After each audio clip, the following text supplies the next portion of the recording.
మరో చోట కొంతమందికి మమతకి వారసత్వాలు అంటే ఎవరు లేకపోవచ్చు, మాయావతికి లేకపోవచ్చు, ఎందుకంటే వాళ్ళకు లేదు కాబట్టి మేనల్లు ఉన్నా వాళ్ళని వీళ్ళలో తెచ్చే ప్రయత్నం చేస్తున్నారు, అది వేరే సంగతి. కానీ ఓవరాల్గా భారత రాజకీయాలు ఇవి రాజ్నాథ్ సింగ్ కొడుకు రాజకీయాల్లోకి వస్తాడా లేదా, లేదంటే అమిత్ షా కొడుకు బీసీసీ చైర్మన్ అయ్యాడా లేదా, ఎవరికి వాళ్ళు రాజకీయాల్లో తమ పిల్లల్ని వ్యాపారం పిల్లల్ని తెస్తారు. డాక్టర్లు కొడుకుని డాక్టర్ని చేయాలనుకుంటున్నారు, లేదనుకుంటే రాజకీయాలు ఉన్నాడు కొడుకునో కూతునో రాజకీయాల్లో తేవాలనుకుంటున్నారు. ఇది భారత రాజకీయాల్లో ఒక సాంప్రదాయంగా ఉందా లేదా, ఉంటే ఎందుకు ఉంది లేకపోతే ఎందుకు లేదు అనేది చర్చ. ఒకటి ఏంటంటే నాకు ఏ వ్యక్తి ఆయన సొంత అంబిషన్స్, నాకేమి దాని మీద ఏం ప్రెజెడెన్స్ లేదు. ఎవరికైనా ఉండొచ్చు, ఎవరికైనా వాళ్ళు రిచెస్ట్ మ్యాన్ అవ్వాలనుకోవచ్చు, ముఖ్యమంత్రి. దానికి నాకేమి పెద్ద నాకు ఒపీనియన్ లేదు. ఆయన అవ్వాలా వద్దా, క్వాలిఫైడ్ అవుతారు లేకపోతే లేదు, అది ఆయన అదృష్టమో ఎబిలిటీ, దానికి నేను రాను. కానీ ఒక విషయం చెప్తున్నా, ఔరంగజేబ్ అందరు పేరు ఉన్నారు కదా, కృష్ణదేవరాయలు అందరికి తెలుసు కదా, వాళ్ళ వారసత్వాలు మనుషులు ఎక్కడున్నారు ఈవేళ? వాళ్ళంతా ఏమైపోయారు ఈవేళ? ఎక్కడున్నారు? ఆఫ్టర్ ఆల్ మొఘల్ ఎంపైర్ అయిపోయి 200 సంవత్సరాలు అయింది, ఎక్కడున్నారు? 7 తరాల్లో మాయమైపోయారా లేదా చెప్పండి? ఎవరు రిక్షా కూడా మాయమైపోతారంటారా మీరు చెప్పేది? లేదు, గ్యారంటీ ప్రకృతి నడుస్తుంది కదా, అదే నడుస్తుంది కదా. నిజాము ఒకటో నిజాము, రెండో నిజాము, మూడో నిజాము, ఏదో నిజాములు అయితే ఉన్నారు కదా. అన్ని మామూలే.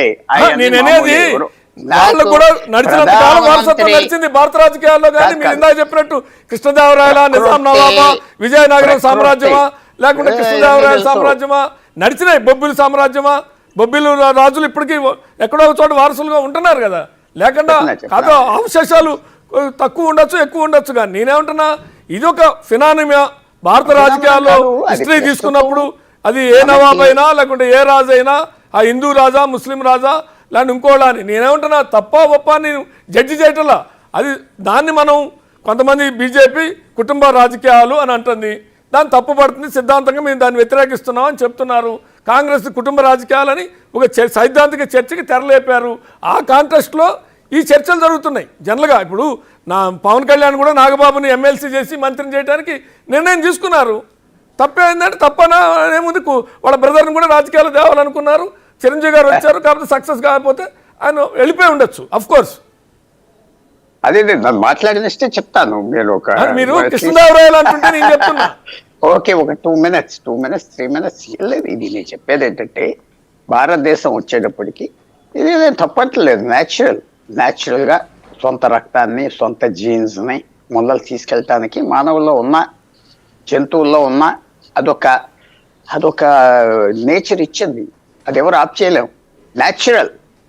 న్యాచురల్ సింహం సొంత పిల్లల సంపద పక్క పిల్లలందరినీ చంపేస్తాడు. అందరికి తెలుసు కదా, అది అందరు చూస్తున్నారు కదా.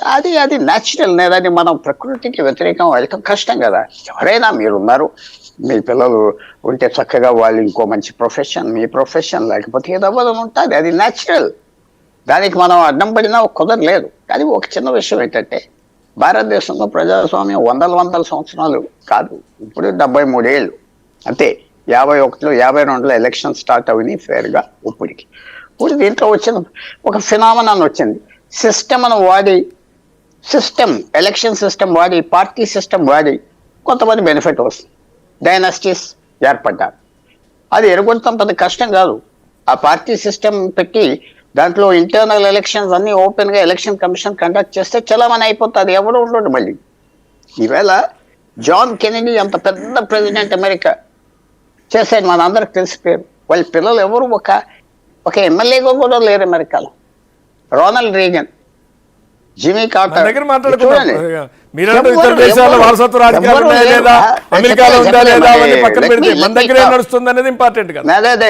Let me talk, otherwise you talk. మీరు చాలా చక్కగా మాట్లాడతారు, నేను వింటా, నాకేం ప్రాబ్లం లేదు, చాలా పేషెంట్గా వింటా. ఆయన కూడా మాట్లాడారు, రామాజనేయులు గారు, ఐ లిసన్. మెయిన్ థింగ్ ఇది, మన భారతదేశంలో ఇది ఒక ట్రెండ్ అవ్వింది. తప్పకుండా అడ్వాంటేజ్ తీసుకుంటున్నారు ఎలక్షన్ సిస్టమ్.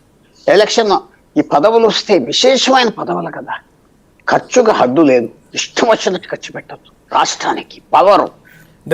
మీకు కూడా తెలుసు పుల్లారావు గారు, ఒక ఎక్స్పీరియన్స్ పదే పదే ఉదరిస్తుంటారు. యూపీఏ 1లో యూపీఏ 2లో రాహుల్ గాంధీని చేసి ఉంటే కొంత వెలివేషన్ వచ్చేది, సోనియా గాంధీ తప్పు చేసిందని. బహుశా అది కూడా మిగిలిన రాజకీయ పార్టీలు లెసన్ డ్రా చేస్తున్నారేమో. ఒక్క నిమిషం కంక్లూడ్ చేస్తా నా క్వశ్చన్. అందుకని ఆ లెసన్ డ్రా చేసుకుని కొంత మిగిలిన రాజకీయ పార్టీలు ప్రాంతీయ పార్టీలు ప్రమోట్ చేసుకోవడం మంచిది అని కూడా అనుకుంటున్నారేమో. చాలా తప్పు. కేటీఆర్ మంత్రి నేను అంటున్నా, కేటీఆర్ మంచోడు, ఎఫిషియెంట్ మ్యాన్. ఆయన మంత్రి చేయడం తప్పు, ఆయన కూతురుని తీసుకురావడం తప్పు. ఎందుకంటే మీకు ఒక సిచ్యువేషన్ చెప్తున్నా. నవీన్ పట్నాయక్ ఒక సక్సెస్ఫుల్ ఎగ్జాంపుల్. తండ్రి చచ్చిపోయే వరకు ఎమ్మెల్యే కాదు, ఏమీ కాదే, 25 సంవత్సరాలు వేయలేడు. ఇది మీరు చాలా మంది అనుకుంటారు మంత్రి అయిపోతే మంచిదండి, మళ్ళీ విసుగు వస్తుంది, ప్రజలకు విరక్తి వస్తుంది, అందరిని చూస్తే చెప్పరు. చాలా కేపబుల్ పీపుల్ దెబ్బతినేస్తారు. ప్రకాష్ సింగ్ బాదల్ పార్టీని చంపేశాడు. 110 సంవత్సరాల పార్టీ అకాలీదళ్ కాంగ్రెస్ కంటే ముందర వచ్చింది అనుకుంటున్నా, పవర్లోకి అనుకుంటున్నా. 100 years దాటిన పార్టీ అయిపోయింది. డిఎంకే 55% ఉన్న పార్టీ ఇప్పుడు ముఖ్యమంత్రిగా ఉన్నాడు, 27% ఓట్లతో నడుపుతున్నాడు.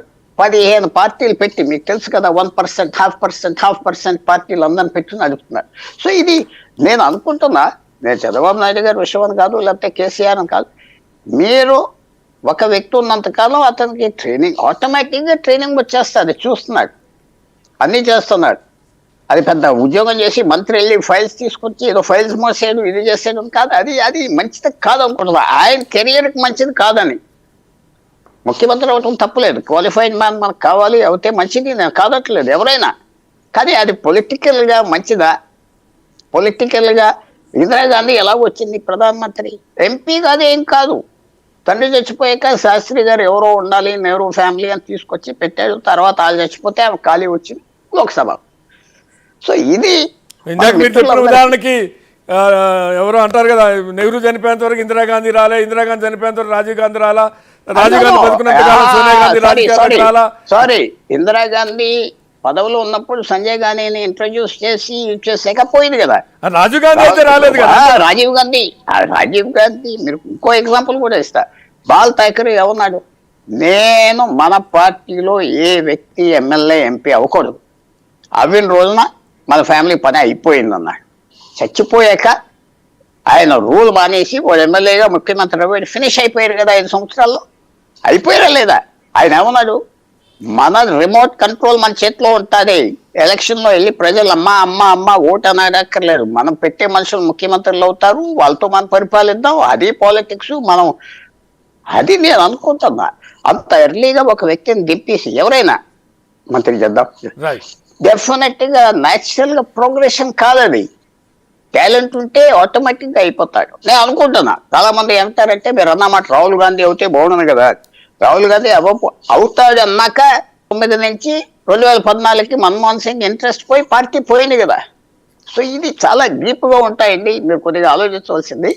నేచర్ వదిలేయండి, అది మంచిదా ఎర్లీగా దింపేయటం, అది మీరు ఆలోచించాలి. ఎర్లీగా దింపితే పీటర్ అవుట్ అయిపోతారు, ఖర్చు అయిపోతారు. ఎవరో 25 సంవత్సరాలు ఎంపీ అవ్వేళ్ళ వాళ్ళు 35 వచ్చేటప్పటికి అవుట్ అయిపోతాడు. మార్కెట్లో వాల్యూ ఉండదు, ఫేస్ వాల్యూ ఉండదు. సో ఇది వాళ్ళు ఆలోచించుకుని చేస్తే బెటర్ ఏమో.